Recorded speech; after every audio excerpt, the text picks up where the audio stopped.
Mạng y tế, vì sức khỏe cộng đồng. Chào bạn, bạn đang nghe audio chuyên mục dinh dưỡng trên website mạng y tế.vn. 8 lưu ý giúp chị em lựa chọn thực phẩm tươi ngon cho mâm cỗ tất niên.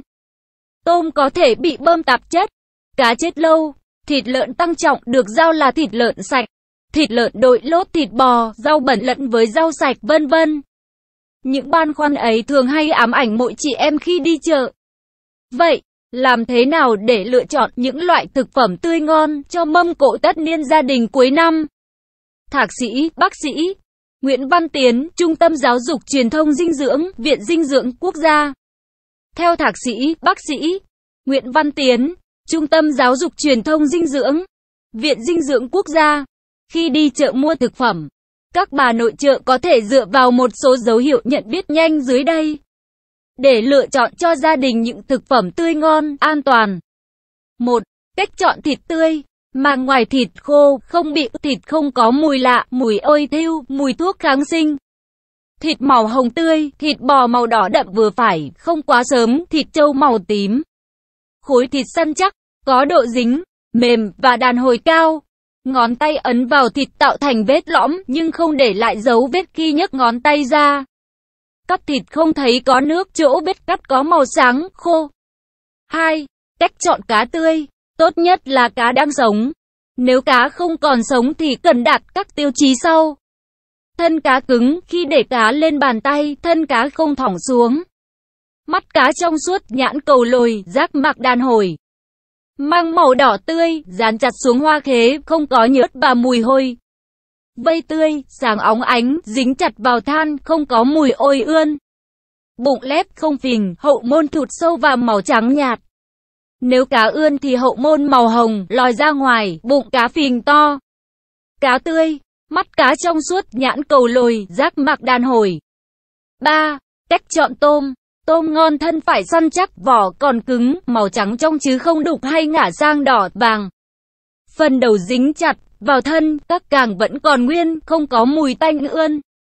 Để nhận biết tôm có bơm tạp chất hay không, người tiêu dùng cần chú ý đến các bộ phận sau. Tôm bơm tạp chất thường xòe đuôi, trong khi tôm sạch thường cúp đuôi xuống. Mình tôm bơm tạp chất thường mập, căng bất thường, mập đến nỗi các đốt trên thân tôm gần như bị rạn ra, nhất là đốt nối giữa đầu và thân. Mặt sau của tôm đã bị bơm tạp chất. Tôm bị bơm thường có mang cứng, thẳng đơ, phồng tăng, trong khi mang tôm thường mềm, phẳng. Phần đầu và thân của tôm bị tiêm rất dễ bị tách rời nhau. 4. Cách nhận biết rau an toàn. Việc nhận biết rau an toàn bằng cảm quan hết sức quan trọng. Thông thường trên các loại rau nhiễm thuốc trừ sâu, nhiễm phân hóa học, thuốc kích thích, bạn có thể nhìn thấy những hạt bụi nhỏ, ngửi thấy mùi vị khác thường. Khi ăn, nếu để ý sẽ thấy rau có mùi vị khác thường. 5. Cách nhận biết giá đỗ sạch. Cọng giá tròn lẳn, thân trắng phau, ít rễ, thường hấp dẫn các bà nội trợ. Nhưng giá đó có thể sản xuất, sử dụng các loại hóa chất kích thích độc hại. Khi hạt đỗ nảy mầm, người sản xuất đã dùng phân bón lá trộn với thuốc trừ sâu pha loãng, tưới lên mầm giá rồi ủ kín lại. Loại thuốc này giúp giá đỗ nảy mầm nhanh và phát triển nhanh. Khi xào, giá đỗ này sẽ tiết ra thứ nước đục ngầu. 6. Cách lựa chọn hoa quả chín. Hạn chế mua những hoa quả trái vụ. Không nên chọn những trái quá lớn, những quả da xanh bóng, có vết nứt, bị dập nát, hoặc những quả có các vết lấm tấm trên cuống, và không chọn quả có mùi, vị khác thường. Nên chọn quả còn tươi, nguyên vẹn, không bị chảy xước, màu sắc tự nhiên, cảm giác quả phải nặng tay, giòn chắc. Không mua quả đã gọt vỏ và sắt sẵn. Hoa quả ngâm trong nước. Vì ngoài nguồn nước ngâm không đảm bảo vệ sinh, hay hòa lẫn các chất độc hại để cho hoa quả nhanh chín, giữ vẻ trắng, giòn hấp dẫn người mua. Cảnh giác với các quả nhìn còn xanh tươi, nhưng bên trong ruột đã hỏng do dùng thuốc bảo quản. Cảnh giác với các quả nhìn còn xanh tươi, nhưng bên trong ruột đã hỏng. 7. Cách chế biến các loại rau có bẹ.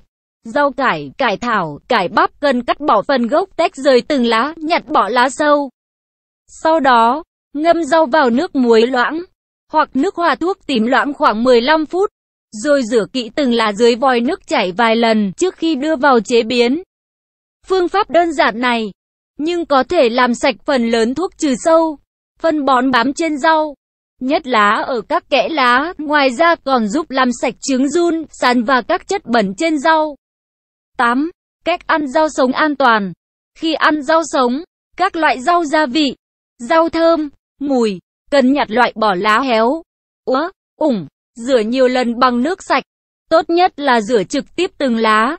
Dưới vòi nước chảy là biện pháp hiệu quả nhất để loại bỏ trứng giun, trứng sán, phân bón và dư lượng hóa chất trừ sâu còn bám trên lá rau.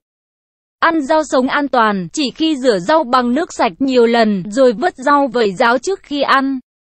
Thanh Loan, nội dung bài viết đến đây là kết thúc. Nếu bạn có thắc mắc, câu hỏi gì xin hãy chia sẻ bình luận bên dưới bài viết này. Mời bạn hãy đăng ký kênh Mạng Y tế, chia sẻ bài viết này tới bạn bè và theo dõi thêm những audio tiếp theo. Hy vọng bài viết này sẽ đem lại cho bạn nhiều điều bổ ích. Chúc bạn luôn mạnh khỏe.